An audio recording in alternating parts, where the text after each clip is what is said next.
Warning, this podcast contains heavy spoilers for not just one movie, but entire franchises.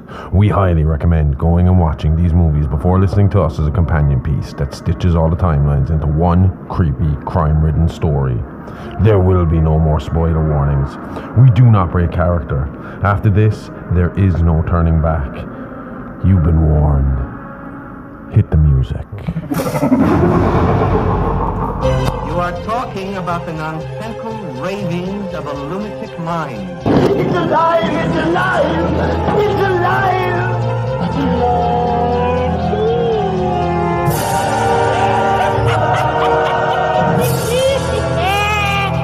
alive! It's alive! It's alive!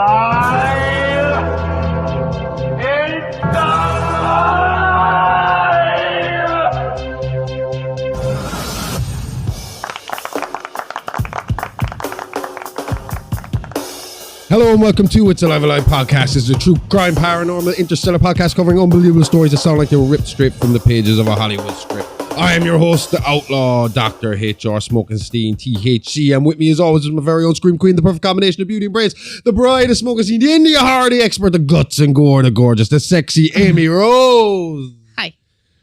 Whew, we're back. Happy New Year. Happy New Year. It's been a while. But I was just saying to you there, we got to crack on with this story for people because we've been holding back for a while, haven't we? Yeah. We've been edging these people on Charles Lee Ray since October. This was supposed to be the Halloween special. How many months is it? 3? Well, you got really sick for, well, not really sick, but it was just like... I wasn't on death's door or No. anything like that. But the problem was just constantly poking at you. And then as soon as you got better, I got like nearly an identical problem. And that was at me for the last few weeks. You make it sound like an STD, which it definitely wasn't. No. A problem. Oh, it just... but, we're all better now and everything's good and we're ready to go again. Yeah, and that was what I was saying to you. This story, I was like, every week you were like, we can do it, we're okay. And I was like, no, it needs to be perfect. Yes. This is Charles Lee Ray. This is the man that got me into this. This is the guy whose story influenced me to love all of these stories. Which I suppose, didn't really do me any good, did it? No. It's fine. If we start making money off of this, then I can start thanking him in my acceptance Exactly. speeches. You, Charles Lee Ray. Like to thank Chucky. But Did you get cancelled? huh? What? Ooh. I have been dying to do this, like I said, because it's just something that's just. I'm not going to spoil it. You just kick us off. Get us right into this. Let's go. Today we are going to start a rather bizarre story involving serial murder, voodoo, possession, and talking toys. The story of Charles Lee Ray is indeed stuff of legend. But before we go down the route of voodoo and killer dolls, let's take a look at the stuff that we can verify as 100% fact, as today we discuss the career and story of the Lakeshore Strangler, Charles Lee Ray. Yeah, there's a lot of urban legend to go with that guy's name. And I think it's buried the lead a little because Ray's real life is just as interesting as the fiction that's around him. And, if it is fiction, that is. Yeah, well, that's the story that we hope to answer over the next few weeks right here on It's Alive Alive. Born on May 1st, 1958 to parents Peter and Elizabeth Ray, Charles was described as a quiet and shy child who struggled to socialize with children of his own age. Growing up in a middle-class suburban neighborhood, the Rays were living relatively comfortable. Peter began a career in advertising at the age of 20, starting in the mailroom and working his way up over the years. Had he lived long enough, great things were expected of him with promotion and more money on the horizon. Previous to this, he had spent a few years in the military serving in the Korean War, I think. Mm-hmm. Then he returned and he married his high school sweetheart. I was going to say squeakheart. Squeakheart. Woo. Elizabeth Mancini. Makes them sound like mice. So,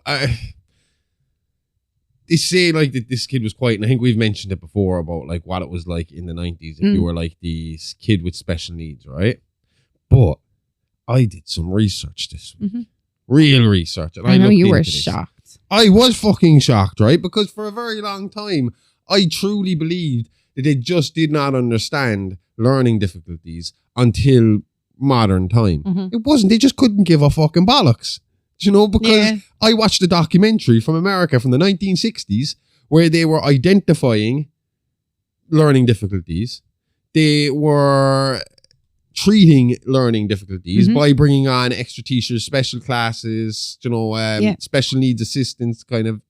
They weren't called that at the time because they didn't know what special needs were. Well, wait until I tell you what they called them.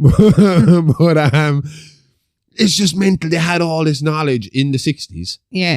Oh, they did. And it took them until the 2010s to get around to implementing it properly. My brother got help with dyslexia, and my sister got a little help as well in primary school. So that would have been in the late 90s, early 2000s when they started paying any attention to this shit. Yeah.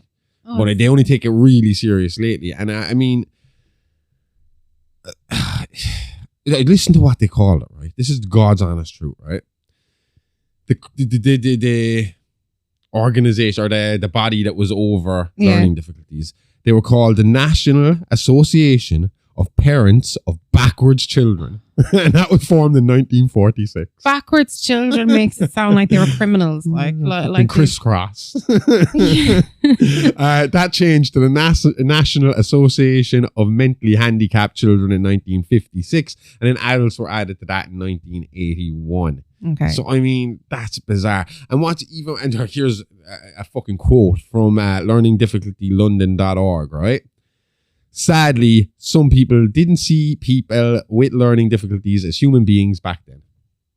And it is true, right? Because when we were in school, there was, in my class in particular, there was 2 kids who were branded the bad kids. They tried to bully me as well, those 2 kids. But there were 2 kids branded the bad kid, right? Yeah. And it was like from baby class, junior class, whatever. They were hopeless. There was no hope for these guys. They were going to end up in prison or dead. That was the way the teachers looked at them. That's the way the adults looked at them. That's the way the kids looked at them. It was just, we all knew. Both of them are in. One of them's definitely in prison though. We know that for a fact. He was on the front page of the paper only like 3 weeks ago. Yeah. And the other guy, last time we saw him, was down in the playground in the town park. Remember. And him and his missus were there, and they looked like they were strung out and looking to score. And they were like hunched over, trying to make phone calls and half arguing with each other. I think they had a kid in the playground. I wasn't 100% sure. Jesus. But last time I heard of him it was all over Facebook that he had been breaking into people's houses and robbing shit, and that he'd been seen throwing women's fucking handbags out his bedroom window into a field in the back of his house. So I'm assuming he's in jail too. Well, he's seen throwing the handbags, like. Well, I mean, like, what hope do you have in that case when nobody, from day one, nobody can figure it out for you? Like you don't have that help there, like. And those kids nowadays would probably have been medicated properly. Would probably have been. But it's not just medication that's there now for them, like, with the proper attention, like, They'd have someone sitting with them. They'd have someone that would take them out of class when they get stressed out and they're going to freak out. Yeah. And I mean, like I said, this is 1960s in New Jersey.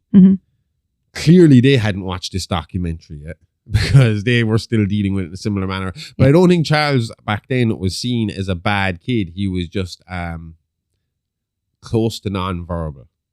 He just didn't really interact. He didn't get involved with the other kids. He was a loner, and he just spoke when spoken to, minimum amount of words as it goes. And then, I mean, this can be seen in as it goes along. His behavior starts to progressively get worse.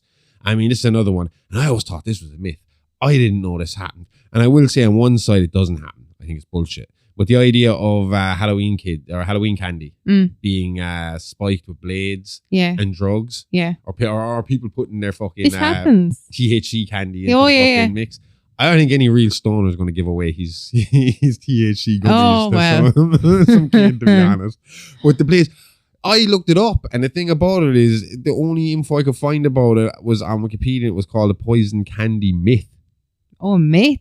That it was an urban legend. Now I would assume, like, especially with an urban legend that is so easy to replicate, that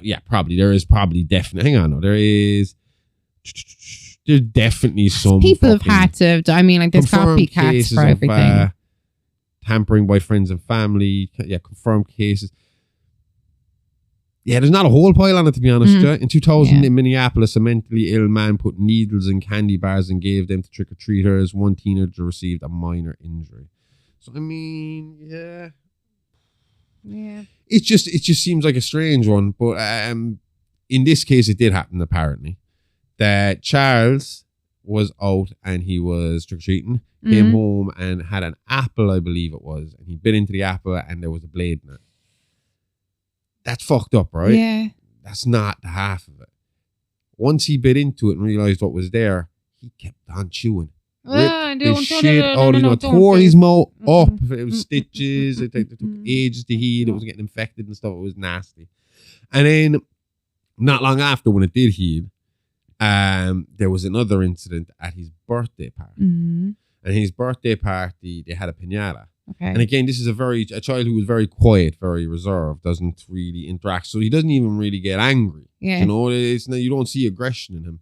The only weird thing he had done up at this point was continue to chew on a fucking, which would have actually kind of led you more down the path of maybe this guy's autistic. Yeah. You know, maybe he just his brain wasn't flowing in the right direction that way, or it was flowing in a different on a different wave that day, and he just wasn't able to put that together. I don't know. This time it was a piñata and he took a few whacks at it. And again, I don't know if this is all that weird, to be honest with you. He wasn't able to split it and he started to get really... They describe it as over-the-top aggressive. I've seen my kid get fucking pissed off and frustrated. And he will go to town on it. But they were saying it was almost feral, the way he reacted towards like roaring at it? Like once he got it down, he was ripping at it. He was trying to fucking tear its head off. And it wasn't for the candy. It was for the satisfaction of destroying the piñata. Okay. You know? But that's what piñatas are made for. Like, it's... Yeah, but again, it must have been weird if people there present saw a kid ripping up a fucking piñata and were like, oh, that's a little over the top. Yeah. All I can picture him is there with like a little fucking box cutter holding the fucking knife to the fucking piñata's neck. Well, I wish I could say that the piñata incident was the main event of the day. But as it turns out, his 7th birthday would turn out to be an awakening for young Charles, as the quiet, complicated young man would find his deadly calling through witnessing and enjoying his father's own murder. His own father's murder, even.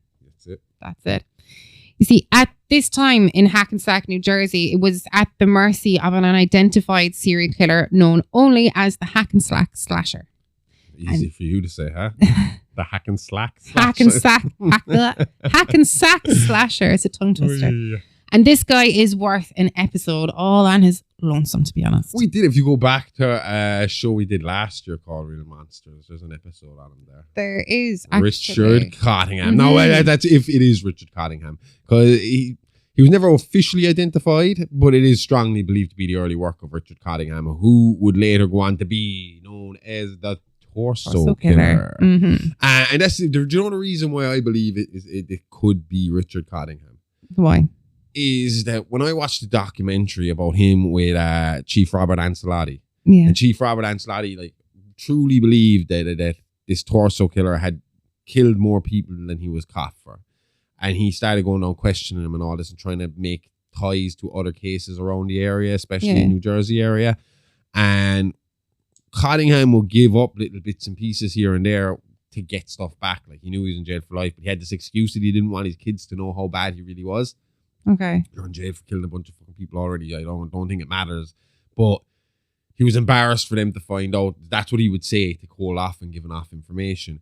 But Ancelotti really fucking believed he was involved in it. And he would kind of say stuff every now and again, like, you know, I was too smart for the cops. I had bodies all over the place. Yeah. I needed to, almost like he needed to practice his method before he really leaned into what he was going to do full time. Okay. He plays it up like he has hundreds. I wonder what they say here on his actual page.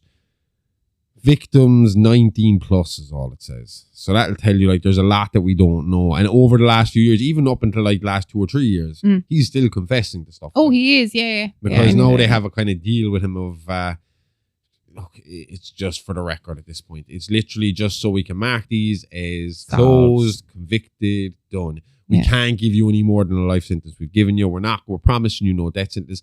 For a while, he even had a deal with him that it couldn't be released to the media. He would let him tell the family, but the family had to fucking agree to not tell the media. Well, what would happen then if the family did tell the media? They couldn't stop him, but they had to ask. Ancelotti asked him nicely, because he was like, look, I'm able to give you closure right now. if you talk to the media, he's going to shut down. Nobody and that's else is gonna closure get- for the next family gone. If you keep your mouth shut, then it builds trust with him, and that will allow me to interact with him. Now, as far as I know, Ancelotti never actually got it out of him about any of the hack and sack slasher murders. Okay. So he can't really be tied to that. It is very circumstantial. He might have said one or two things that would lead you to believe he was in that area at the time. It's hard to tell. Okay. But I was going to kind of get more into him, but to be honest with you, you can just check out the episode.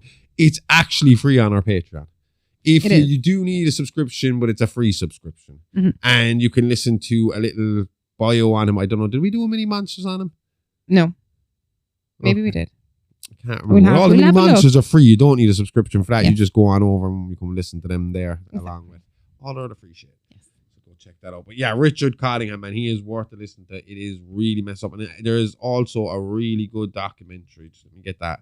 Because I watched this, and this is the thing with Ancelotti. I saw this with you. I saw parts of it. It is called... Where is this? The Torso Killer Confessions. It's Hulu, and it was released last year. It says it's a 2-part. I thought it was a 3-part. I thought it's a long 2-part. It's like an hour and a half each, I think. Oh, okay. You know, it's a long one, but it's really interesting. They show a lot of footage. A lot of like interview like, footage with him. A lot of, even they at one point he didn't know he was being recorded. He was on a hospital bed, and it was like one of the last times Ancelotti talked to him. But he brought in a phone and stood the phone up against the fucking, I don't know, bowl on a table or something.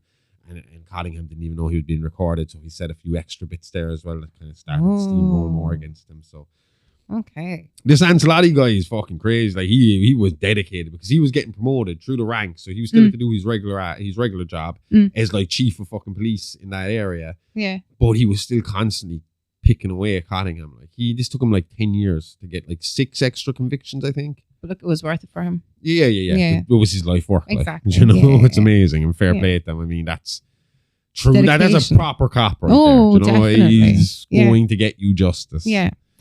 So, May 1st, 1965. The day of Charles Lee Ray's 7th birthday. Exactly. So now we already spoke about how that birthday party went, but it wasn't over just yet for the Rays.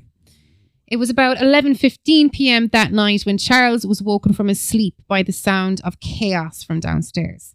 He followed the sounds of the struggle only to find his father in the death grip of the hack and sack slasher. According to Charles himself, he sat very calmly on the stairs and watched as the slasher stabbed his father to death. He said they even held eye contact throughout his final seconds, and feeling a flutter inside as he saw the light fade from his father's eyes as he died on the living room floor. Peter's last words were in this moment directed to his son as he strained out the word "run" before finally passing away. What a fucking childhood memory. Do you think... I mean, a lot of these killers, they say it's about power and control, right? Do you think because he was sitting there watching that, even though he's 7 years old and there's not a lot he could do about it? I mean, I suppose he could run and get help and all that. Yeah. But you think sitting there and watching and enjoying it, that it was the power of knowing that he had that choice, that he could go and get his father saved or help save the day, save his mother at least, or that he, what was it about that just clicked with him and was like, oh, I like this? Because he was disturbed, little boy. Yeah, but stuff like this could be was this? Well, you can't really say is this the switch if he's already chewing on razor blades and killing pinatas. There's something not right. I look at it because you have like Haddon Clark, you have Ted Bundy, you have Ramirez. Yeah, they all kind of claim to have seen childhood violence to the point of death. We know Ramirez is true. Oh, yeah. Bundy, I think there's a few witnesses to his grandfather being a bit crazy. I know I've heard the story that Ted Bundy's granddad used to wave a cat around the place and beat cats off of walls and stuff like that. Oh. That was a That's not funny, but it's like waving cats funny, around the place. All I can picture is just a raging old man, like fucking swinging a cat around his head. Yeah, that's like a Simpsons character or something. A crazy cat lady as a man. Do you know as well, actually, I only found that out lately. It's been pretty much confirmed. Ted Bundy's grandfather is not Ted Bundy's father. Yeah. I remember hearing that. It looks like he is not. And it was Bundy himself that said that, was it? No, or was it Bundy that kept that quiet? I don't know. I think there was just a rumor that got started that his mother was sleeping with the father. I don't know. Okay. And that's a bad way of wording it. Okay. The sister was not sleeping with her father. The sister was being raped by her father. Or his mother was being raped by his father. Sorry, I'm getting all confused here. There's too many of them. See, they told him that his mother was his sister for a while. I'm just trying to fucking put this all into... Ted Bundy is a complicated man. Very complicated. Man. Let's not get into it today. Okay.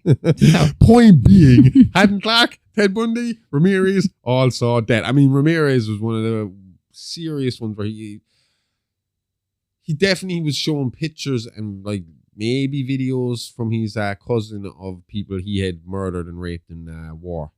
Okay. Not killed in war, but murdered, like villagers and stuff like that they had like brutally fucking killed. Yeah. And I don't know if Richard was actually present for it or was it just the impact of it happening. But his cousin did shoot and kill his own wife, like shot her point blank in the head dead. his cousins killed his own wife. Yeah. Oh. When Ramirez was still really young. So Shit. and I think he was very influential on his life. So I'd say not the best fucking family upbringing. not the best person to be looking up Well, at. yeah. But again, that's what I'm saying. Like, you know, did this help Charles find his way? Yeah. You know? Yeah. So, now, while Charles was transfixed with the sight of his father's fresh corpse, his mother was in defense mode, grabbing her son and running to the nearby closet to try and hide from the psycho killer. So, this one's a weird one too. Mm. When his mom was found, Yeah.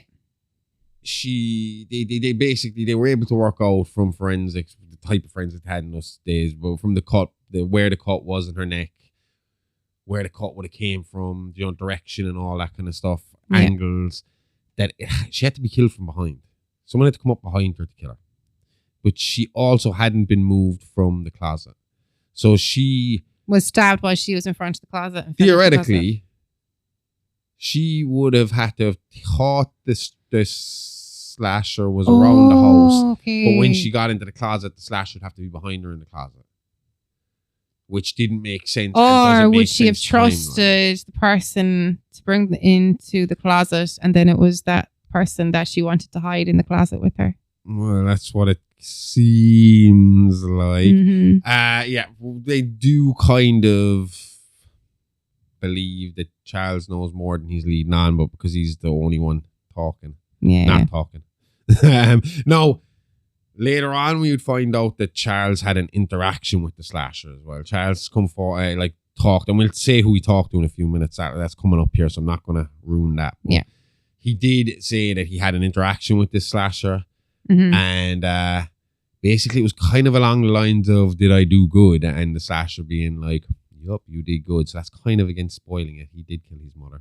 We will find out that in a minute, but the cops couldn't tell that at the time. So obviously there were a lot of questions left unanswered after Ray's murder, but it was clear from the investigation that Elizabeth died under the strange circumstances and that no matter what way the detectives tried to twist it, it seemed unlikely from the point of entry, as you said, and the position of her body that the slasher was the killer, unless he was hiding behind her in the closet when she got in. Yeah. So unfortunately, the only living witness to the crime was Charles, and he was not talking. Nope. With his parents and grandparents dead and his distant living relatives uninterested, Charles was put in the care of child psychiatrist Dr. Amanda Mixter at the Burlington County Home for Wayward Boys. This is what I'm talking about. So now, to the untrained eye, it would seem like Charles thrived in this environment, growing in confidence and even growing slightly charismatic. So the mute stuff went out the door. Yeah. Seemingly even becoming a positive influence on the other children residing in the home because he was one of the older kids there. But again, I point out this is to the untrained eye. And in 2022, Dr. Mixter's office was raided after allegations of years of abuse, misconduct, and gross malpractice. It appears she was sleeping with her teenage residents, and instead of treating their social and mental disorders, she fueled and encouraged them. She was like making a little army of fucking angry psychopaths. Yep. And after this revelation came to light, all her old personal records were taken into evidence to be examined, and the records of Charles Lee Ray came to light. This is when his mother's faith was confirmed, as it appears Charles confessed to Dr. Mixter very early on in his stay at that home. That's what I'm saying. Like, this is where we're getting a lot of the information now. And from what we can tell from the notes, again, we probably get more into Mixter as we go on, but from what we can tell from the notes, it would appear that she was kind of, do you know how like that one kid that has the mom that just keeps telling him he's perfect Yeah. do anything. Oh, I know them. He's know the special. And that's kind of what she did with Charles. Yeah. He could do Charles no wrong. admitted to the murder of his mother. She didn't play it up like it was a bad thing. It was like, you did good. You are, there's something good about you. There's something inside you that we're going to use, and you're going to be someone special, and you're going to do special stuff. And then she started to lead him down the road of voodoo. And that's bad mixture. Well, yeah. Yeah. And that's where she started to lead him to believe, like, in the idea of like eternal life and kind of being able to ask the gods for special powers and special abilities. And I mean, like, the best way to describe this is if you've ever heard of Adolfo Costanzo. He was following the religion Paulo Mayombe. Yeah. Now, Paulo, as far as I know, is the religion, and Paulo Mayombe is an offshoot of it. And from what I believe, what I've heard, they're not actually very bad things. It depends on how you practice them, obviously, you know. But Adolfo Costanzo had a real similar life to Charles in the sense of when he was born, his mother, this guy's Cuban. His mother Cuban, and Cuban American.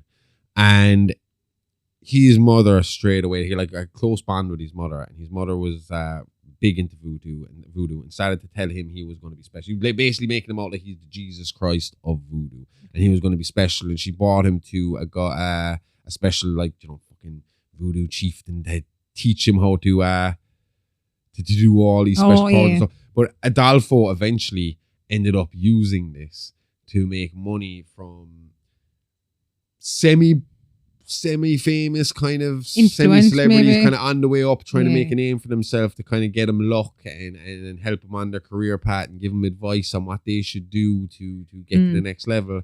And then this developed into him working for drug cartels and telling them when it's safe to travel, when it's safe to move your shipment, when it's safe, where it's safe to hide the shipment, because he can tell when the cops will be out and around the place, and he can put protection spells on to stop the cops from coming to get him and all this kind of stuff.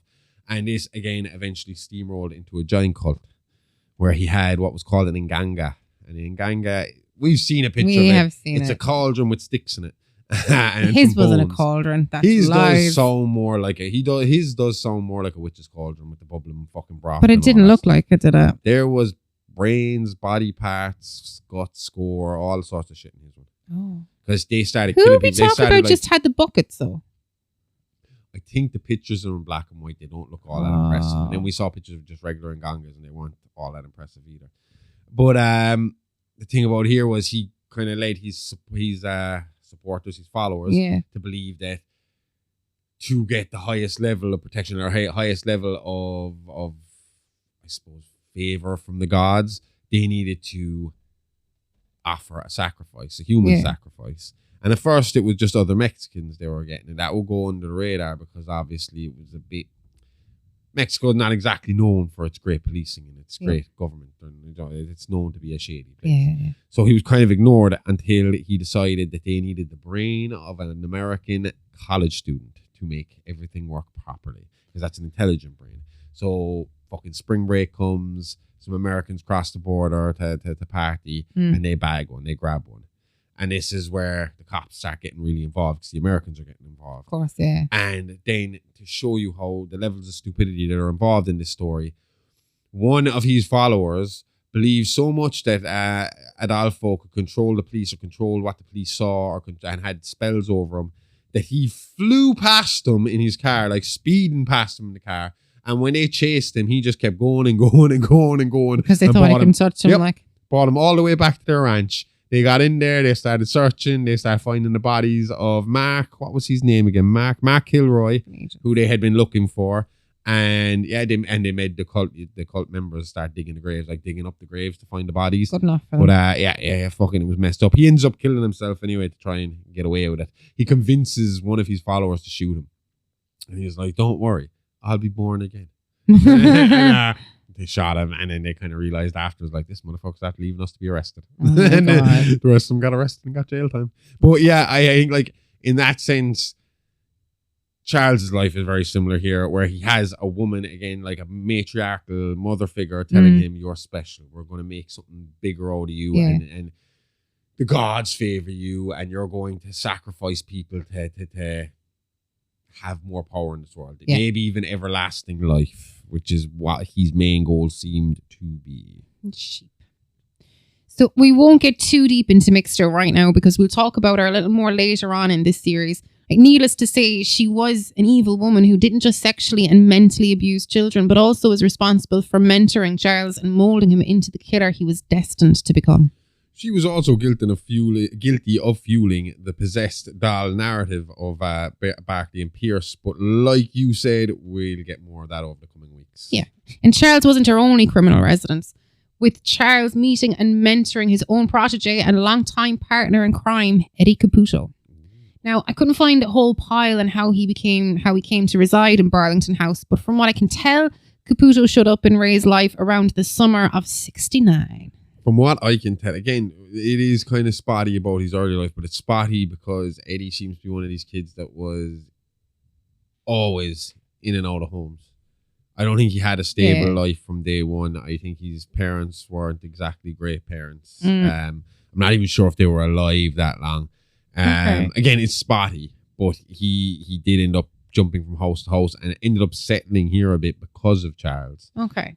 Charles kind of took him under his wing, but there's a reason why he took him under his wing, and I'm going to tell you about that now. Well, he saw something in him, and it was confirmed not long before Charles left Burlington House. Funny enough. Yeah. But they used to, like we said earlier, Charles kind of like he blossomed here, or it seemed like he blossomed here, and because he was the oldest.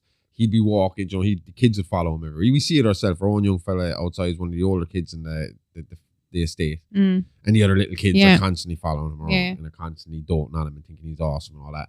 And this is the same kind of deal. Like, was Charles around 14 at this point and Eddie's still only 10. Okay. You know? Yeah. And what they used to play a lot was fucking Peter Pan.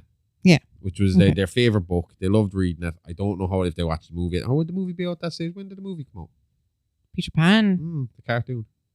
I'm not too sure. I want to say the 60s, but I mean, the story would have been around while. Oh yeah, well, that's what I'm saying. But anyway, they used to play this, and he used to be Peter Pan, and all the other little kids. 53. All the other kids of his little kids of his lost boys, and they'd go looking for Hook. Okay. Now, in the meantime, there was a janitor obviously working. There had to be a caretaker working in Burlington House. And like this guy was pretty much your stereotypical janitor, caretaker. You know, that you see on TV, cranky fucking guy who couldn't get any better of a job as a custodian and he wasn't happy about it. And he kind of took it out on the kids. He drank a lot. When I say he took it out on the kids, no, he was just verbally. He didn't go around belting them or anything. No? I don't know. I can't confirm it. If he would, it would be like, again, this is the late 60s, early 70s. So it would have been seen as acceptable if he did hit him. Backhand him. I don't think he brutally beat any of them. Okay. But he did enough to wind Charles up. And Charles was not a big fan of his. And one particular note that was there that was in Mixer's notes, she had witnessed Charles running in one day and walking across a newly mopped floor. The janitor freaks out and him and Charles have a bit of a back and forth, and then the janitor soaked Charles's feet with the mop. Awesome. And obviously they're kids that are growing up in a home. Charles only has one pair of shoes, so he's walking around in wet shoes now. You know? That's shitty. And it piss you off, wouldn't it? Piss you off enough to kill a man? Depends on how many pairs of shoes I had. One. Oh yeah, no. Yes, maybe. Yeah, probably. So the janitor, I don't know how it happened. He never really spoke about it. Eddie spoke. No, he kind of hinted at no. Eddie was caught with the janitor's severed hand a little later. Not caught. It was found to be in his possessions after he left Burlington House. It was found in the house. So they reckoned Eddie had something to do with it. But then after all the Charles stuff happened, they started to figure out the Charles was to do it. The janitor was found with his throat cut.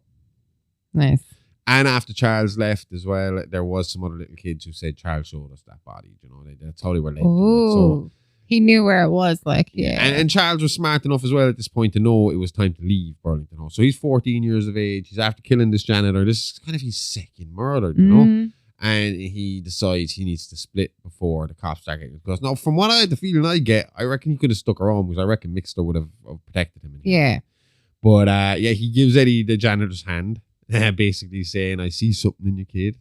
Very reminiscent of the hack and slash. Fucking hell, really. It's very hard to say. hack and slasher. Mhm. Very similar to what he did with Charles, where he was kind of like, they had a moment apparently, and there's a moment here between him and Eddie, and then he splits. He gets the hell out of there. Okay. So that's where we're at so far. Okay.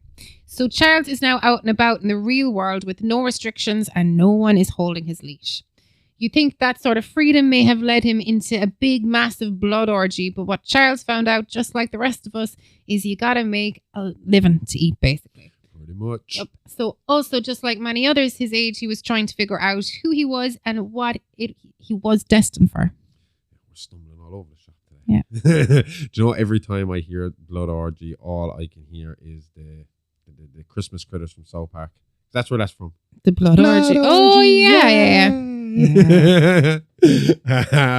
So Charles at this point, right? So what we know is this is almost like Charles's Jesus going to adulthood years, where there's nothing really known about him. There's not a whole pile known about him. Okay. What we do know is that the little bits we know about him is that maybe around 72 to 74, when he was about 14 to 16 years of age, he was doing a lot of squatting, a lot of shoplifting, living very rough. You know, so he was essentially, he didn't have anyone home. He didn't really have any means of, no one was taking care of him. He was a little kid out. He was a kid out there trying to take care of himself in a very rough area. Yeah. He had the whole voodoo thing instilled in him from Mixter. And it's weird that she didn't even go looking for him, man. Isn't it? You know, that is very odd. She shows later on in his life. But again, I suppose she's not a very reliable person. She's not good at her job. So why would she go looking for him until he got famous for what he did? So yeah, sorry, answering my own questions. But he did have this, like, to a level like the Christians have, these super hardcore fucking born again Christians have. He was like that with voodoo. He really, really believed. He thought all of this was 100% fact. That's the way he'd been raised. That's what he'd been taught was fact. So they reckon from 75 to 76, when he was about 17, 18, this is kind of his focus. He's trying to figure out all the moving parts of voodoo and how he can start making it work for him. Okay. You know, very similar to Adolfo Costanzo, like I said earlier on. He's figuring out, this is something I might have a bit of a skill at, something I can manipulate a bit, maybe something I can make money out of. He eventually then stumbles into a voodoo shop that's owned by a man named John Bishop in 1976 when he was 18. So I'll let you take over that. So John Bishop was an old voodoo priest and con man, originally from Haiti, but he had been a citizen in the US for many years at this point. And he came across Charles when he came into the shop looking for some books on the god Damballa. John, seeing what he thought was an easy mark, started to chat with Charles, and to his surprise, the two quickly became friends. But John was impressed with Charles' knowledge and apparent dedication to the faith. He's used to these kind of fad faders walking in and out. People who see voodoo on TV and movies and think, oh, that looks cool, I'm going to try that, get me a chicken. Yeah. So Charles, being an attentive and enthusiastic apprentice, led to John Bishop teaching Charles everything he ever needed or wanted to know in regards to voodoo. Now, again, this is like any other religion, any other faith where you're trying to practice to become, I suppose, priest level here. Yeah. It takes a lot of work. It takes a lot of sacrifice. It takes a lot of pardon the pun. Sacrifice. It takes a lot of dedication, and you really got to zone in. And this is what happened at this point. He really, really, really went all in on this. He was determined to live forever. This was something he was going to manage in his head. Yeah. It was something possible, something that was within grasp. So there was a lot of meditation. This is what he found out very quickly. A lot of meditation, a lot of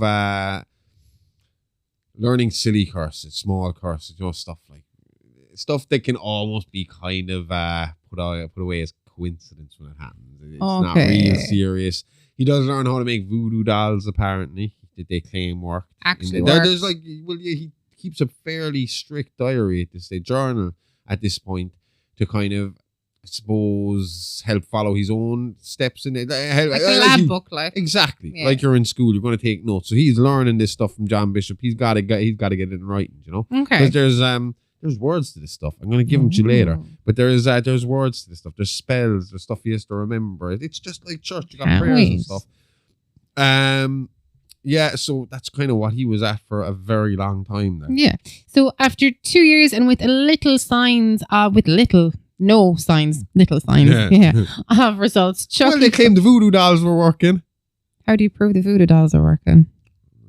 They're little signs for him, but I mean, like for us, it'd be like, fuck's sake, Charles. so he found himself getting a bit frustrated, and his devotion to the voodoo gods began to dwindle a little. He wanted to have some fun, and he believed that he'd been taking life a bit too seriously, and that maybe he had been wasting his precious time on a fool's errand. But trying to extend his life rather than living it now, and accepting the whole hard fact that everybody dies. Yep. Charles decided that if his body was destined to expire, then all he could do is ensure that his name lived on in infamy. And so his killing spree would commence, and the age of the Lakeshore Strangler was born. So although the murders of the Lakeshore Strangler would go down in history as being committed by a lone Charles Lee Ray, the truth of the matter is that in at least half the cases attributed to him, Charles worked with a partner, and sometimes it was Eddie Caputo, who he had reconnected with after Eddie's release from Burlington House, and sometimes it was his long-time on-again, off-again girlfriend, Tiffany Valentine. Oh, I love this. Have you seen mug shots of this girl? I have. Oh, looks an awful lot like Jennifer Tilly, and Jennifer Tilly's hot. Yeah, so Charles didn't like being alone, which is isn't completely out of the ordinary with these kind of guys, even if it is a little uncommon. I mean, usually their personalities would be enough to keep them keep them moving as long as. Who wants to fucking hang out with, Dennis Rader? Exactly. Not Fuck me. that guy. But even the charming killers like Bundy or the double life killers like Rader kept to themselves when killing. Yeah. It kind of feels like, sometimes it feels like they're embarrassed. It's almost like sex, right? Everybody has sex, right? But then everybody has different kinks. And you might have a kink and I might have a kink, but we'd be afraid to tell the other person about the kink because you would be ashamed thinking your kink is worse than my kink. But they might be on the exact When same in reality, your kink is actually worse than my kink. way fucking worse. But it's the same thing with serial killers. It's almost like in some cases they're trying to one up with each other, right? Yeah. But in some cases they kill alone because it's almost like if you saw the monster I become when I do this, it's too much for even you. That's the thought process. So it's almost like they're embarrassed of their kink and which they fucking should be in this case. Oh, in this case, yeah. No kink shaming on regular kinks, but with murder, no. But yeah, they like almost like don't want it. They do it solitary for a reason, because it's something they have to keep to themselves because they can't let people see the side of them. Absolutely. And sometimes I don't know. Sometimes they think maybe the method is a little strange. It might be a bit depraved. And then you have other cases, which I would say is more like Charles, and that's like the Ken and Barbie killers, Carla Homolka and Paul Bernardo. She's out now. Yeah. She was fucking in trouble for working. Not in trouble. It kind of got outed that she was working in a school kind of administration. It's, again, a tough one. It's a tough one to look at. I know Paul Bernardo's still in jail for it. Yeah, I just think that when it's family, it's a different, like when there's family involved, it's a different thing. Like there's something different going on in your fucking head. Like, but there was other girls as well. Like if you don't know, these two were a couple, and the narrative is that Paul Bernardo led Carla Homolka along, kind of swept her off her feet and convinced her to help him drug and rape other women. And one of them being her sister, who died from the drugs they had filled her up with. Yeah. And she didn't seem to give it. Carla Homolka didn't seem to give a shit then either. Like when her sister died, it was all cool, it was all fine, forget about it. It was only when they got caught, suddenly, it was all him. And now she's out living her best life. It's crazy. But yeah, anyway, like in this situation, if you're to believe the narrative, and to a degree it is true, that Paul Bernardo liked Carla Homolka getting these women from. Paul Bernardo liked having the control over watching him do stuff, or ordering her to do stuff with the person who was knocked out cold, And it's, it's disgusting, but I think it is, again, a display of power, kind of command. Look what I can do. I can make you do this. I'm God, Yeah. And I definitely think Charles like that. Or is it like a serial killer version of peacocking, like showing how powerful and godlike he is, taking someone's life when he feels like that? Yeah, there's that too, I suppose. I would assume even if you're kind of his sidekick here, you have to have a little bit of shock in your face when he does something like this. No, from what I've heard with Tiffany Valentine, probably not so much. But if he mentored Eddie... See, but that's the thing, right? we're going to get into that right here, aren't we? Might as well just skip right to that part. That's perfect. Eddie was different. Eddie wasn't in it the same way Charles was. Eddie was business minded. Eddie killed because you got in the fucking way. Okay. Eddie's main goal was to get in and out of places and rob them quietly so that he could get away with the money. Eddie understood that killing people led to heat, led to people following you. So you just wanted the money. Yeah, he didn't particularly care if you got killed or didn't. But if he could avoid killing you, great. Brilliant. Because there's less stress, there's less work for me today. You know, this is my day job. Killing you is adding work to my day, you know? Yeah. I can clock off early if I can just avoid you today. Whereas Charles will seek you out. Charles is that prick that's looking for overtime all the time. He's like, I'll do it. Blood, like. Yeah, little fucking ass. So, like, we know that's kind of like, that's Eddie's kind of goal. Eddie's goal is to, you know, if you're in the way, you're a liability, you're a witness, I'm going to kill you. But if I can avoid it, not so much. Yeah. So we know that's his kind of game. What's the story with Miss Valentine? Well, Charles had been studying voodoo quite intensely the past few years, and in that time, he had abstained from all his vices. So that's no drinking, no smoking, no sex, no drugs, and worst of all for him, no violence. Outside of the animal sacrifices. I read he fucking loved doing that. John Bishop talked about that as well. Like, that was his favourite part, because it was just that one chance he got to get a little bit of a fucking release, you know? Yeah. So while Charles was unburdened by religion and ready to sow some wild oats. You make it sound like he's one of these Amish kids being left out in the radar for the first time. See him with the those fucking reality TV shows were wild. You see that where the Amish kids went out, and one or two of them were like, "This is great," and then a few days later, it's like, "I am going the fuck home." There was 3 of them in Times Square, and I literally only saw this in the last few weeks. And they're in Times Square, and like one of them's like, "Oh my god!" and there's like this couple beside us, and they're making out, and one of them's like, "Oh my god, they need to go back home," and another one's like, "I can't be here anymore. I can't." You know, she just. Do they talk normal? Like, I thought they not. They have their own dialect, but like I think don't they have kind of like a German kind of language as well? But they do speak. I mean, they're perfect English. But like they had all that kind of mannerisms of a normal teenager. Oh yeah. All right lingo, all right. Where are they learning it? No, well you see, I think what we would consider the right lingo for teenagers now isn't the right lingo for teenagers. What did this show came out when we were in like our. They sound like us. I thought you were going on. What I'm saying is, how do they learn this stuff? I have no idea. They don't have magazines. They don't have TV shows. They don't have radio. They shouldn't know how to. But they do they go down. They're allowed. They do. They go down. Well, they're not. But they go into like, say, like the towns and all that. And like some, they like their fathers, they'd have, I say, on the farm, they don't just employ Amish people. They might have townspeople working with them. No way. Yeah. I thought they all just pile together and do a job together and move on to the next job. If you don't have enough people, I mean, like, do you know what I mean? No, but genuinely, I saw like a barn raising.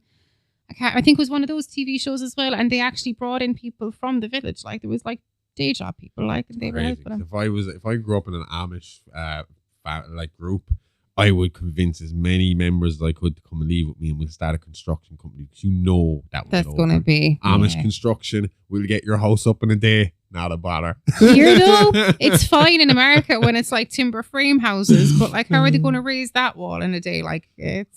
I don't know. Anyway. So he went full on Amish kid having a bit of fun. He drank, he smoked, he drugged it up, but for the first few weeks, he still didn't kill anybody. And it said that he likes to get comfortable in his environment first and then set up a base of operation and then strike. So for the past, So for the past few years, he'd basically stayed put studying and training and in an old rundown apartment building on the south side of the city. So he still didn't know the city he had spent the last few years living in. Yeah, we'll talk about that apartment a little more in the next episode when we cover the Andy Barkley part of this story. Exactly. It was kind of like his evil lair, like his fortress of solitude. No one knew about it except himself and John Bishop, but it was kind of where he studied all his voodoo. Yeah, exactly. And when he abandoned that life, he needed a more traditional residence. So he got a small apartment block he didn't get a small apartment block. Block. I am the Lakeshore Strangler. I will take them all.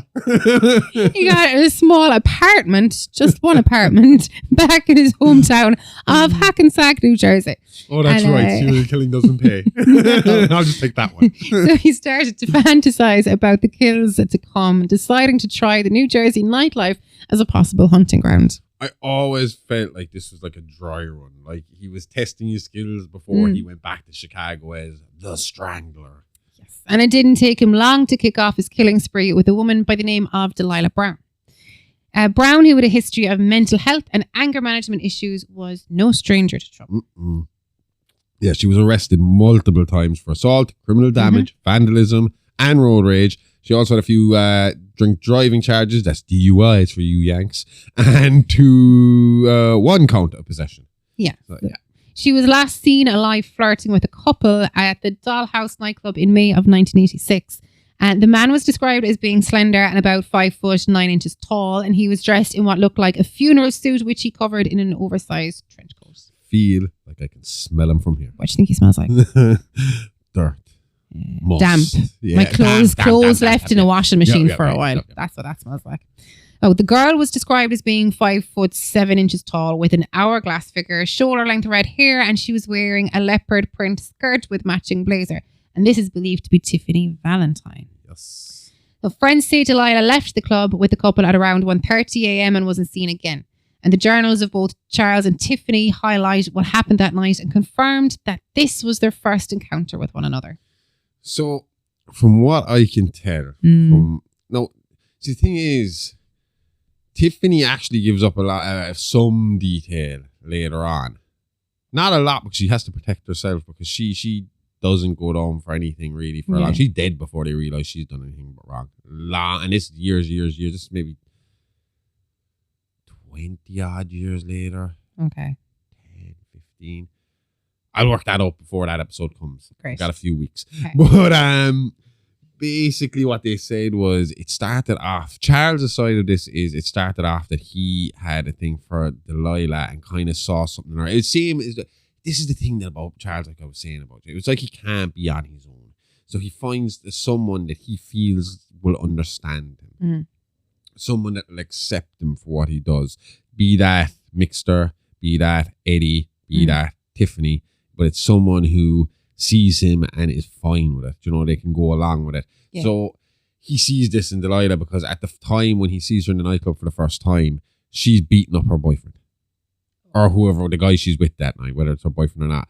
But he sees her being abused, her ordering him around and all this kind of stuff. And it kind of gets him going because he can see her being a bit sadistic. So he thinks, oh, maybe this is a potential partner, not a victim. And worst case scenario, if she isn't a partner, she can be a victim. And he starts flirting with her, but he sees she is kind of what he likes. She is getting into it. She's acting like she's cool. And he's like, what about getting another girl? And, you know, we might have a bit of fun with her. And he kind of alludes to what he wants to do to her, but doesn't really say for sure. I'm guessing it's not just sexy time. And they pick up Tiffany Valentine, who happily goes home with them. Yeah. And they go back to the apartment, and it is what you can imagine. Oh, yeah. Apparently, Charles sat back in an armchair and watched the two girls have some fun. Oh, was it? Oh, I thought it got down to the... No.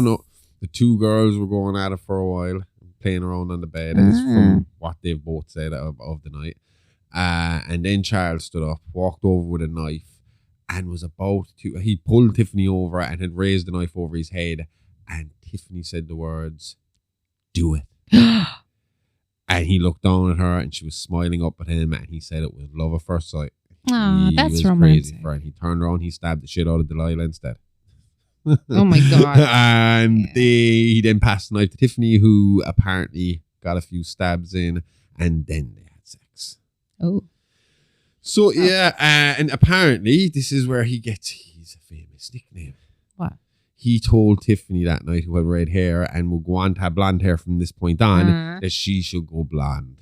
She responded with, "You should just be called Chucky." And from this point on, this is the name he went by. This is the name he used all the time. My friends call me Chucky. That's what he used very commonly.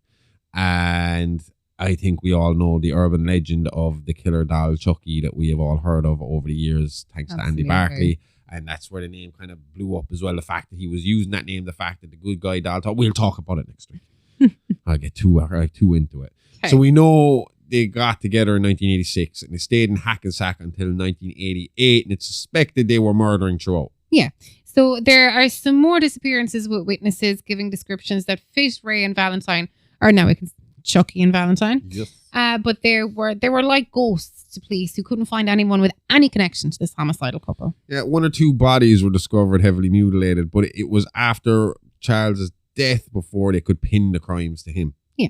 And outside of Delilah, there's really only 2 other confirmed Chucky victims in the Hackensack area.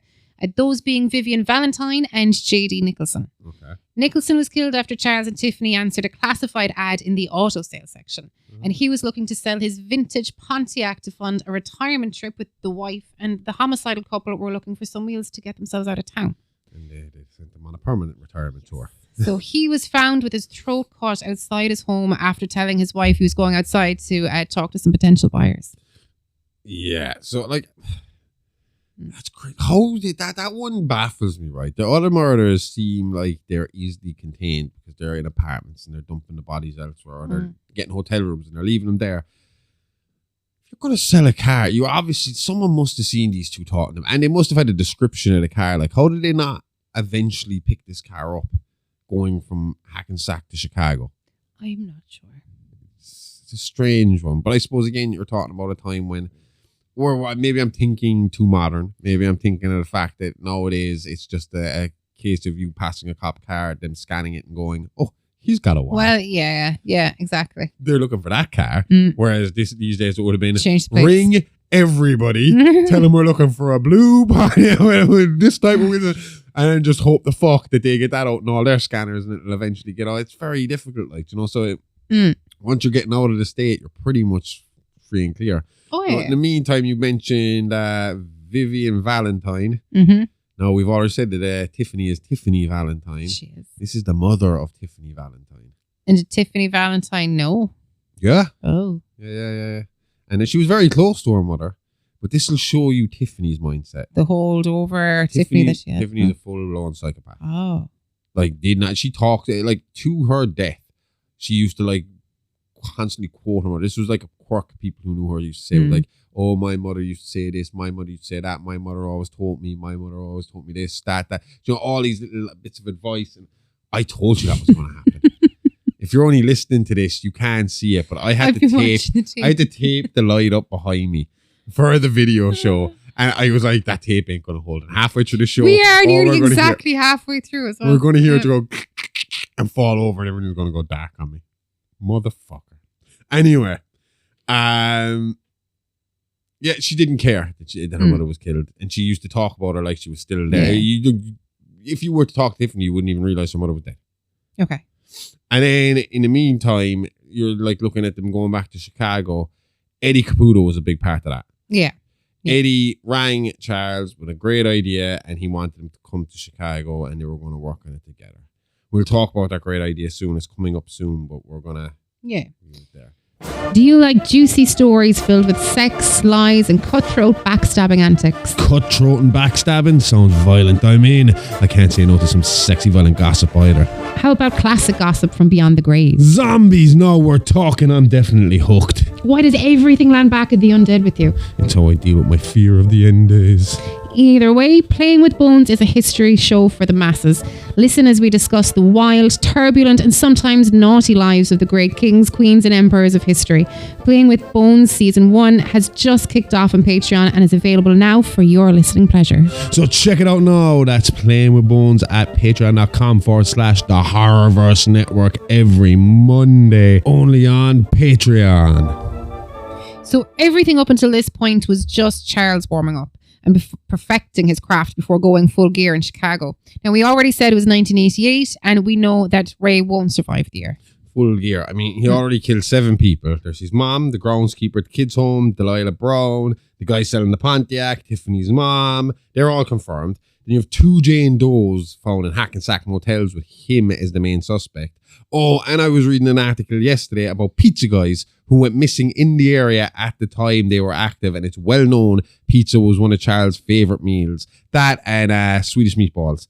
The Chicago deep dish in particular was one of the reasons he chose to live and, for lack of a better word, work in Chicago. Yeah, but the first 2 were childhood kills, and then the other 5 happened over a few years, and this next round of murders would leave 6 confirmed kills in less than a year. Apparently he liked that they were messy. the Chicago deep dish. Oh, that makes sense. Cheese being messy and then say that he liked the mess. This was a common thing with his private. And then we're going to talk about that right now, his MO, right?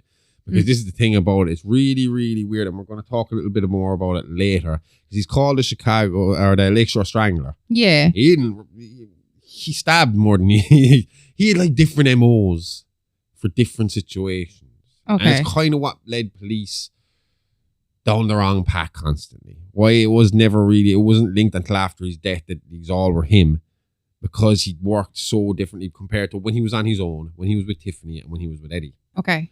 Eddie was very business. He was very, let's get in, let's get out, let's get the job done. If someone gets in the way, Charles will take care of him. You know? Yeah. But Eddie would prefer if we didn't get in any trouble at all if we can. Yeah. No, like the only said. problem is Eddie wasn't really in charge. Charles was in charge. And with Tiffany, it was a pure sex thing. I'm horny, let's go get somebody and kill him and then have sex all over the block. You know, so that was a very common thing. So when those people would go missing, they just went missing and turned up mutilated places or in hotel rooms or whatever. And they'd kind of be linked as one set of killings. And then Charles would go and do his own thing, which was kind of similar to what he'd do with Tiffany, but it could be anything. It could be there could be a mishmash. He wasn't very particular on like a specific MO. He liked to mix it up. He liked to play around.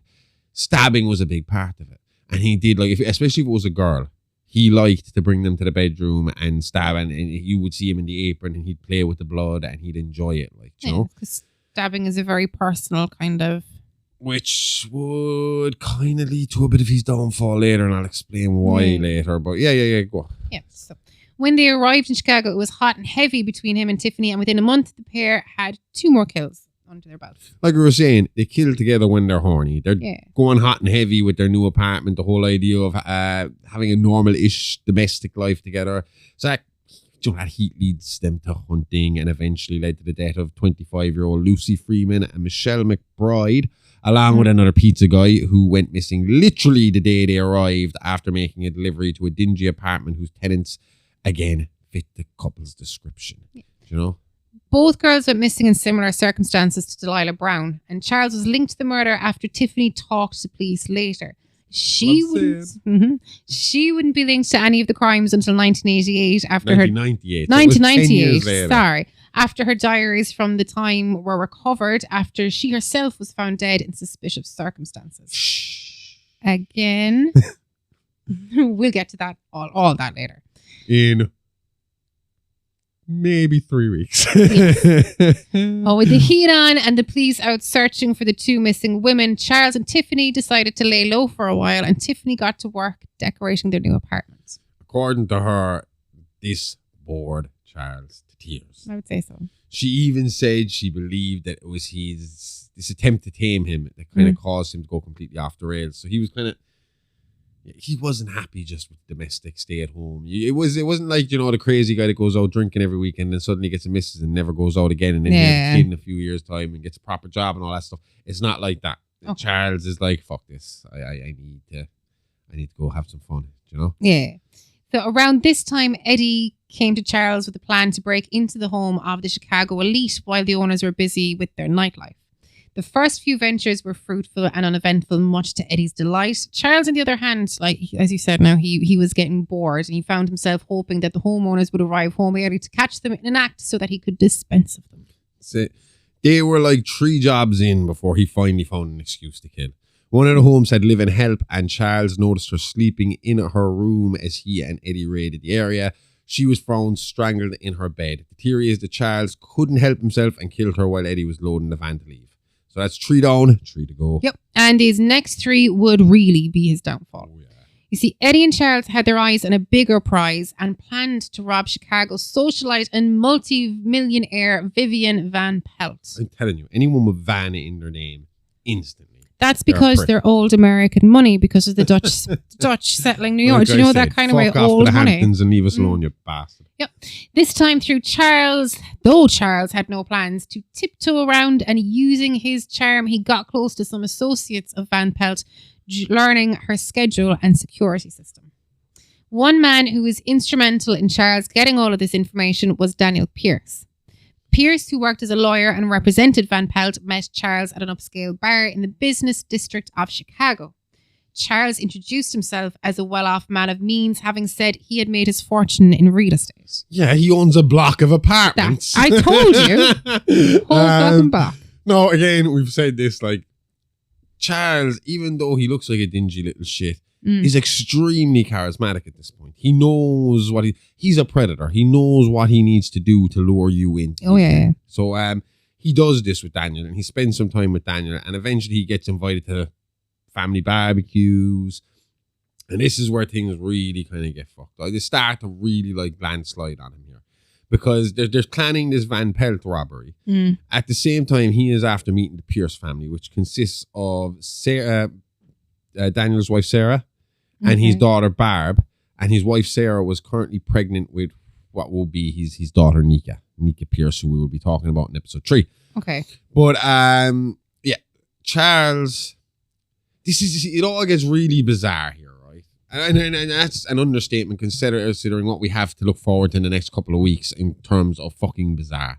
But right here it gets bizarre. Okay. Because you have on one side he has Tiffany at home, who is begging him to do the whole domestic life thing. And she only means it in the basic of terms. She still wants to kill people with him.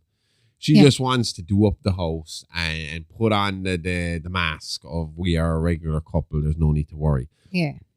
On the other side, he's rejecting that. And he's like, you can't tie me down. You can't hold me down.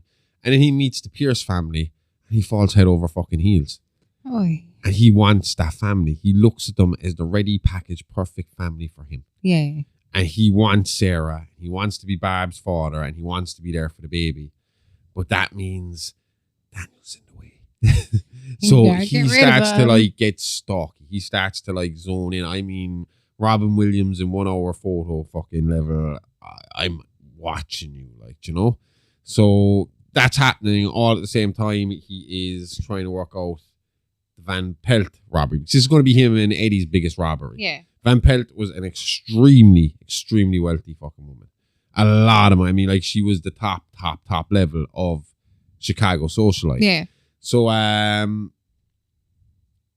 they get the security system going and they get in there and they rob the place. They get a lot out of there. In particular, another thing that becomes a key kind of aspect to this storyline as well is a ring. Okay. That he robs off Van Pelt. It was a huge ring. She was famous for it. Like, it was a rock.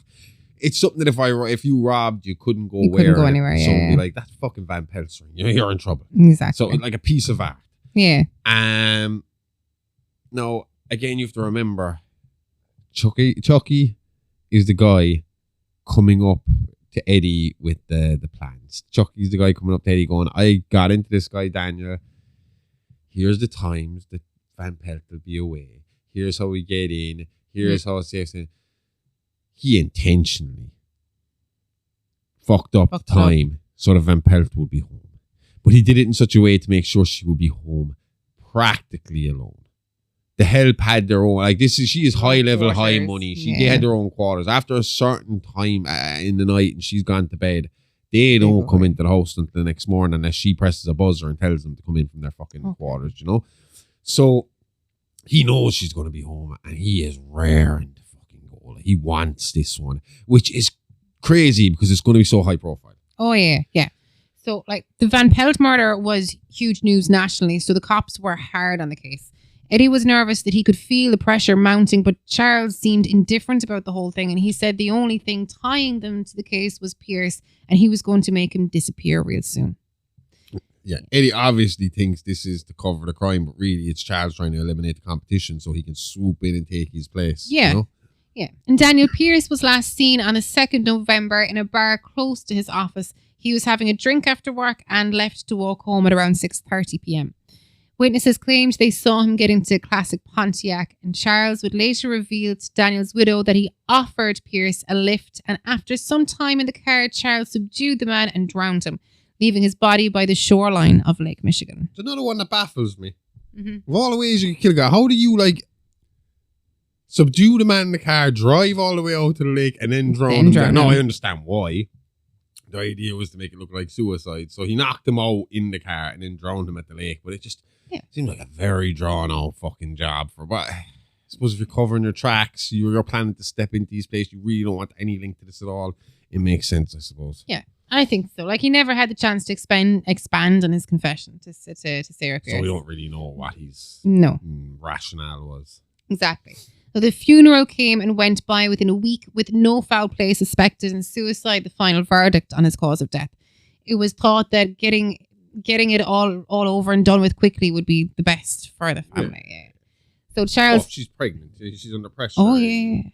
And what was worse was, whatever added to that pressure, I would reckon, was Charles attended that funeral. Sarah later said he was staring at her throughout the whole service, making her feel uneasy and even unsafe despite being in a public area full of witnesses. She said it was like a lion watching his dinner, but even with that gut feeling poking away at her subconscious, nobody could predict what was about to happen next. Have you ever felt like that? Has there ever been a fella around you Yeah. and you're just like, this guy is predatory? Yeah. Yeah? Yeah. Plenty of times, Josh. That's fucked up, man. Even in public, even with people around, and you're like, That's probably the only time, Josh. Really? Yeah. Well, no. Well, yeah, I think suppose of... you wouldn't put yourself in a position to be privately with this person, so... That's it, yeah. So the morning of November 8th, 1988, a heavily pregnant Sarah Pierce dropped her daughter Barb to daycare so as to give herself a few hours to rest. As she left the daycare, she could feel her legs go from under and she was just exhausted by the events of the past few weeks and the pregnancy, understandably. Yes. It was taking her all her remaining energy to stay standing, and it was then that Charles approached her in the street and offered to drive her home. Thinking that she was about to keel over and justifying the fact that it was daytime and that he was known to the family and friends, Sarah rationalised that her fears of Charles were just all in her head and that it was safe to accept this lift with so many witnesses around as busy commuters made their way to work. See, if it worked like that, that would be great. But unfortunately, crazy people don't really worry about witnesses. So you're kind of fucking dealing with... It's a rational thought to have. My thought as well would be, we're in a pretty busy place. I mean, if you break up with a crazy guy, you're going to bring him to a busy area. It's going to be public, you know? It's like, your rationale has to be like, he's not going to do it now because there's going to be witnesses that saw him with me and he's not going to want to draw that. You're not dealing with a rational man. No. So this is where like the layer, kind of his voodoo layer, comes back into things because he does have this on the side. This is a rundown layer. He's not paying rent on this place. This is a condemned building that he's living in with this layer. Now, he's obviously not living in. He's living with Tiffany now. But he had this, and it's a little kind of rundown and dingy because obviously he'd left it bare when he went off to Hackensack and then came back again. Yeah. But this is where he brings Sarah. Mm-hmm. And to brighten it up, he has covered the whole place in sunflowers. That's romantic. And he has her, up until now it is, very romantic. Voodoo lair, lots of fucking flowers, very lovely. And he ties her up to a bed and straps her to that bed and leaves her there. Okay. And he's got flowers around her. And he starts explaining to her what it is that he wants. And he's telling her, I'm going to take care of you. You're on your own now. I'm going to take care of you. I'm going to take care of the baby. I'm going to take care of Barb. It's all going to be okay. Obviously, at this point, Sarah is in help fucking mode. So she's not listening to a word he's saying. She's just squirming. And at the same time, Charles is conflicted because half of him is like, I want to calm her down. I want to let her know I'm going to love her and I'm going to take care of her and I'm going to be there for her. And the other side of him is, watch this woman squirm in front of me all tied up. What I can do, I've got a boner. So Charles splits for a while and he picks up a woman who would turn out to be his last victim, death victim anyway. Okay. There was more victims, but not murder victims. Okay. And that's Melanie Spiegel? Yeah, maybe. Anyway, he brings her back to his apartment with Tiffany, where Tiffany lives. Again, I kind of think this is on purpose. I feel like he did this knowing Tiffany was going to walk in on him and it was going to piss her off. I think almost like I'm going to make you break up with me so that I can be with this other family. But you see, it's like what I was explaining to you on Playing with Bones. There's a lot of parallels here between Charles Lee Ray and King Louis XIV. Yeah. So both were praised by their mother from a very, very young age. And Shit, I just lost my train of thought. What were you saying before that? That he was trying to anger Tiffany by sleeping with someone so that he could get the other family. Louis the 14th loved a woman that would get jealous over him. You were loved saying it. that. So he'd have like his main mistress, but I mean, like he'd be pissing her off by openly like having like lesser mistresses, like, and he like she'd freak out in court like at him, like, but he loved that, like, turned him on. Yeah. Exactly. So there's very. Well, in this case, here, like. It wasn't so much to turn Tiffany on. It was almost like to try and get rid of Tiffany so that he could have the family life that he wanted. Oh, I get what you're saying now. But I get what you're saying too. He has got very similar parallels. If you want to hear more about that, check out Playing with Bones. The last 2 weeks episodes of season 1 are amazing. They're up now on Patreon. So and we got 2 more to go. So that's going to be, and that's coming real soon too. The next episode. That's going to be out on Monday. Anyway, he brings Melanie back to the house. And Tiffany walks in and hears, But it's not what you think. He's stabbing her the wrong way. Not with his penis. But with a knife. So she walks in, she gets all pissed off and upset because killing is our thing. You know, that you shouldn't be doing this on your own. You're cheating on me. And he storms out kind of saying, chill the fuck out, Tiff. I have a life outside of you too. It's like a rational woman getting mad at her husband for jacking off with porn. Yeah, but there's actually a woman in the room. Oh, I know that, but it's still like you're pleasuring yourself. You know? Oh, but yeah. Oh, yeah, there's that one. It's pretty much. Well, I get what you're saying. Yeah, you're doing it on your own. If he had another girl help him kill the girl, then it would be cheating. Yeah. Or he killed the girl, so it's literally their version of sex, but on his own. Oh, so I understand. Yeah, I get what you're saying. Yeah. But basically says, look, I have a life outside you, and he storms off out. No, I will tell you right now. Tiffany Valentine ain't nothing to fuck with. Tiffany Valentine does not take shit from anybody, regardless of your name or voodoo power. Strong woman. Holy shit, is she strong, independent woman is what she is. Like Harley Quinn if Harley Quinn kicked Joker in the balls every time he fucked up. She does not give a fuck. That's what the Joker needs, though, in fairness. So, with that in mind, she was like, this cheating bastard, fuck him, he can go rot. And she picked up the phone and she rang a man by the name of Mike Norris. Oh, no. Mike Norris, we will talk a lot more about next week. Mike Norris was the head person in charge of the Vanderpelt murder.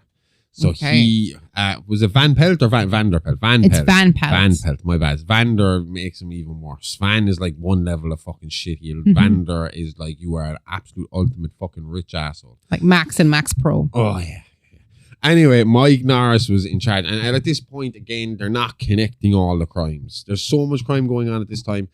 And he's are so vastly different. And he keeps changing his MO so much. They have not yet put together that the women being found in motels are the same people being killed by, that are killing the pizza guys. Who are the same people killing and robbing the rich people who kill, and the same people that kill Van Pelt. You know, it's not all tying in together because it's so vastly different. Yeah. And traditionally, we all know that usually a killer, especially when they get to this level, has their routine and they stick to their fucking routine. Yes. Yeah.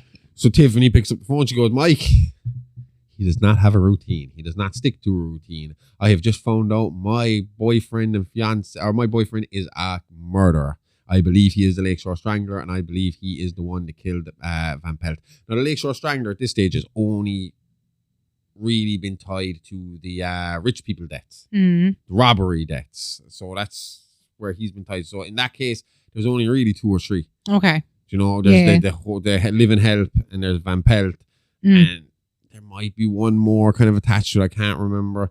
But anyway, this is Tiffany's revenge. She's calling in a tip. She's telling him, and they come over and they get info out of Tiffany, and Tiffany admits to a lot. Or not. Tiffany tells them what she needs to tell them. Yeah. To get Charles arrested, but to keep her completely off safe. It was like, I noticed this, I noticed that. And she was wise enough and smart enough and clever enough to do that. Tiffany knew how to manipulate the situation. We see that over the years.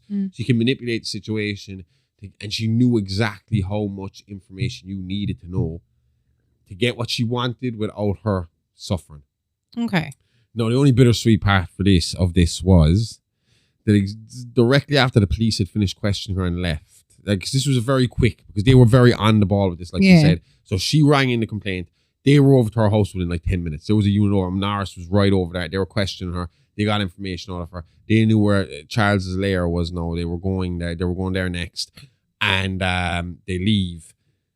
She finds Van Pelt's ring sitting on the mantelpiece, and she then believes that Charles had intended to propose to her.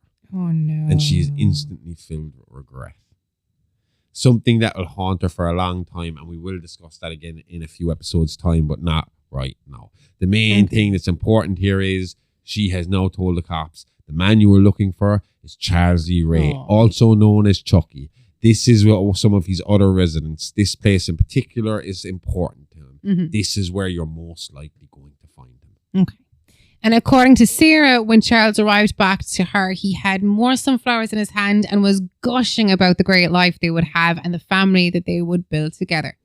Little did he know that the net was quickly closing in on him, with cops zeroing in on his location, and Tiffany already in custody telling the cops all about how she believed her boyfriend was the strangler, giving them just enough evidence to nail him, but to make her seem like an innocent, unsuspecting bystander in the whole affair. Just like those. Like you were saying. And again, Ken and Barbie killers, Carla Homolka did the same thing to Paul Bernardos. We already said that. As soon as they were caught, it was all Paul. Yeah. I had nothing to do with it. Oh, yeah. I was led along. You know, I was the innocent The fucking poor me. victim. And so at the time, you're Sarah Pierce here. You don't know you're being saved yet. Mm-hmm. You got to try and figure out a way to cope and to survive. So You at this promote point, him. you have to realize as well at this point, it's late in the day. Mm. It is getting dark. Charles, being the responsible parent that he wanted to be, realizes somebody's got to go pick up Barb from daycare. And he voices this opinion to Sarah. Okay. He's like, me, you and the baby, we're going to do great, but I got to go get Barb first because Barb's going to be sorry, missing us and wondering where we are. Yeah. And obviously Sarah panics. It's like, I cannot let this madman fucking near my child. I can't bring my child into this situation. It's bad enough that one of them are stuck inside me that they have to be in this situation. Yeah. So this is going on, and she really doesn't know how she's going to talk him out of it. She tries flirting with him. She tries seducing him, trying to get him to sleep with her so that he'll forget about going to get Barb and somebody else can get Barb, which will, again, the other side of it is, if he collects Barb and it's all above board, no one's going to start looking for us. Him. If no one collects Barb, someone's going to know I'm not fucking around. Yeah. Someone's going to know I'm missing. They're going to come looking for me. Exactly. It gives me a chance. But he's not having it. He's like, I'm going fine. I'm going getting the kid. We're a family. We need to be a family. And it was just at that moment she heard the sirens wailing towards that house. And she let rip.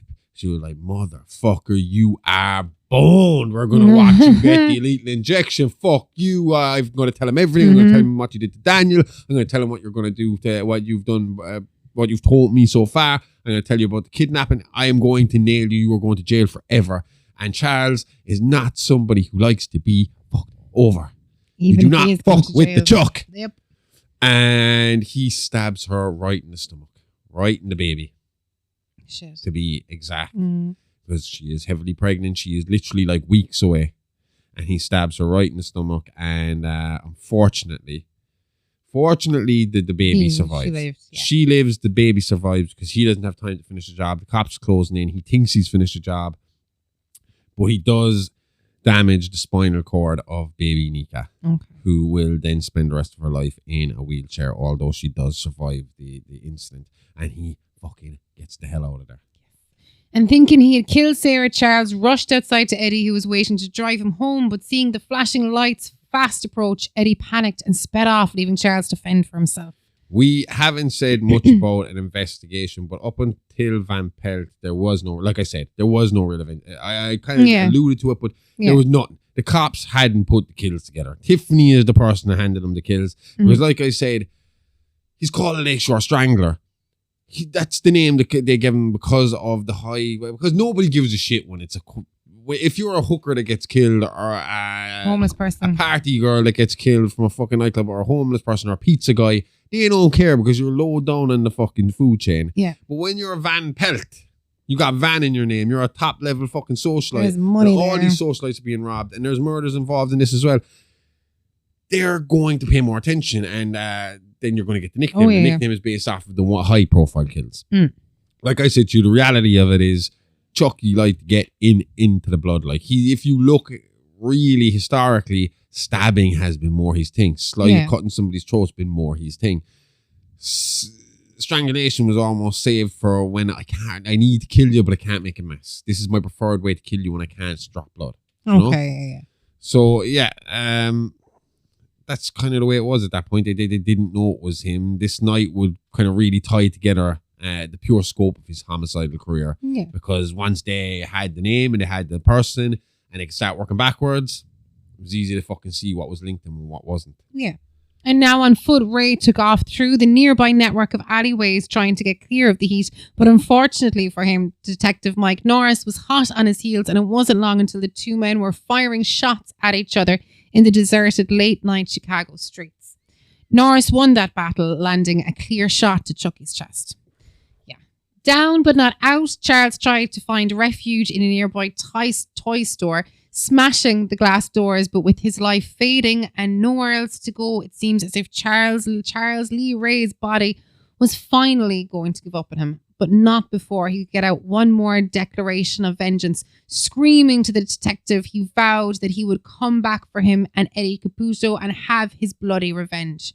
He then crashed through a display of good guy dolls and died, putting an end to Charles Lee Ray and the Lakeshore Strangling killings. Or did it? This is where this story gets really fun. Before Charles made his final declaration, Norris said he could hear Ray babbling gibberish to himself. He said that as Ray got louder, the room grew darker until Norris noticed a huge rumbling cloud now directly over them. Now, whether the babbling gibberish was a voodoo curse or a coincidence, I don't know. What we do know is, though, the toy store, and this is mental, was hit by fucking lightning as Ray died. Ooh. And the store went on fucking fire. Want to hear the curse? Yeah, go on. Wait, it's safe. I'm not touching it. Apparently he has to touch it. They said he was cradling the doll afterwards. Dare you to hold my hand while you say it. So it goes. This is the French one. And I'll give you the translation afterwards. Abe Dewey Dumbala. Donnez-moi le pouvoir. Je vous en supplie, la vous monsieur de Bois Chalet. C'est quoi intime m'asproit de morte. Mortez-moi lui de vocour, de moi vochete. Endelou pour du boissete d'ambala. Endelou pour du boissa d'ambala. Endu pour le boissa d'ambala. Ade beaucoup d'ambala. Donnez-moi toi le pouvoir, j'ai en supplie. Feel different? I'm good. You? Okay, cool. Yeah, fine. In English, it means, to the almighty Dambala, give me the power, I beg of you, to the mercy of my soul, to the point of my death. Hear me out of from my condemned voice. That line always gets me because it's weird. Hear me out of from my condemned mouth. And a lot, Dambala, give me all the power, I beg of you. That French, there's a lot of French words there. Just it's the Japanese is the same. Like, you know, there'd be loads of words, and I'd be like, hi. Well, the French one does sound cooler than the English version. It does sound way cooler than the English version. So, do you see how much it costs to get like a vintage good guy doll? Yeah, like they go for like minimum €500 online. This is the reason. I mean, like. This was the good guy craze was before us because by the time we would have been old enough, this happened in '88. I was one, so the good guy dolls would have been out and gone, and they'd bring them back briefly as we talk over the next few weeks, every now and again to try and rebrand them. But they were never enough to get outside of the country for us to have pay any attention to them. See, I'm pretty sure growing up and whenever I'm home, she's never home, but like she lived like 2 doors down from me, but we were best friends growing up. But I'd love to bump into her just to ask her, like, because in my head, I remember her having at least Tiffany with the leather jacket. Like, proper size Tiffany with the leather jacket. You're giving spoilers here. Oh, sorry. Because we don't know if that's true either. We're going to have to see, but we're pretty sure. We'll get to that in episode 4. This case, though, is the reason for it. It's the fact that he was a voodoo practitioner and that he was found next to an unboxed good guy doll. And that led people to spreading the urban legend that Chucky, the Strangler, had put his soul into a good guy doll and that he needed to sacrifice a child's soul in order to take their body as his own. Yes. Over the years, murders would take place and these dolls would get the blame. Eventually, the PR around them was just too much and they were discontinued. Yeah. We'll get into the bigger case related to the legend over the next few weeks as we talk about Tiffany and the cases of Andy Barkley and Nika Pierce. So loads more voodoo fun to be be had over the next few weeks. Yeah. Yeah. Along with that, we have some interesting subjects coming up on our Patreon bonus show. It's a live action. This week, we were covering some of the killings that tried to use the Chucky legend as an excuse for their crimes, like the James Bulger killing, which I will tell you now if you're going to listen. Yes. It's not like we don't get into detail. We don't get into extreme detail. I still find it an because upsetting story no matter what way I you don't talk like about it. it. Because but we like, were brought up, it happened when we were that age. yeah. It was drilled into us at that stage that was there. And another one we'll be discussing next week is it happened at the same time as the Bulger killer, and that's this killing of Suzanne Capper. So that's going to be on next week's It's a Live Action. Yeah. Also, Mini Monsters returns on It's a Live Action as a little segment, and we go and have a look at La Voisin. La Voisin. La Voisin.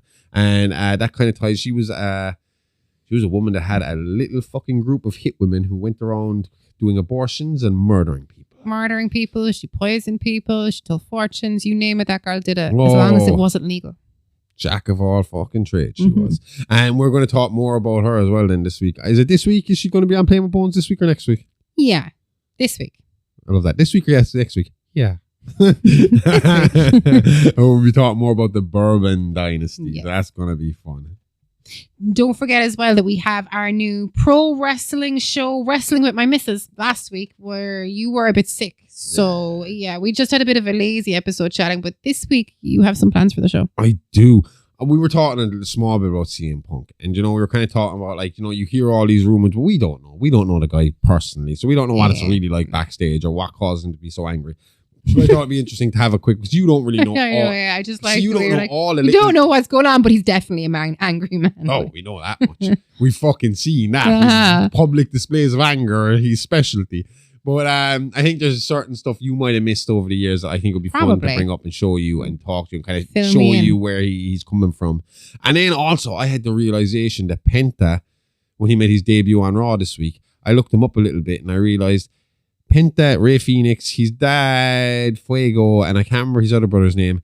These guys have managed to keep their real identities a secret. Like fucking Superman level, Batman level, true identities a secret. Nobody knows nothing about these guys outside of like what they tell people. They are known as Penta, Rey Fenix in the public. They never show their faces.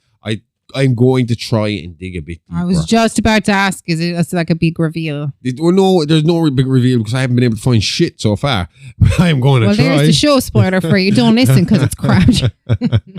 So we're going to have a quick look at that. And I want to talk as well about how I believe that Karrion Kross is a proper master of puppets on Raw. Okay. And it's interesting to watch. There's a few things linked in, but it's all very kind of, not even in his storyline, and he's jumping in kind of just saying stuff to twist people's mind and fuck off. But it's interesting how he's so instrumental in so many different areas over the last couple of months that it kind of almost goes unnoticed.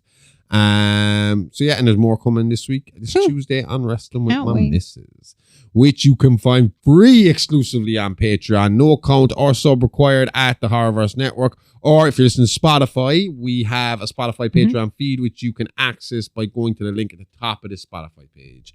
And if you think we sound sexy and want to find out for sure, we now have video casts of these episodes, and they are available on Patreon at the Horrorverse Network. Yep, and it's only $5 a month, and the first week is free, so go check it out. We have loads of awesome shows available for you to enjoy with your ear holes right now. And check out our socials at Alive Pod and at Amy Rose IAA. We'll be back next week with more tales from the Horrorverse. It's a Alive podcast, all the guts and gore, but none of the guilt. See you all next time, same Alive time, same Horrorverse channel. Love you, bye-bye. Love you, bye-bye.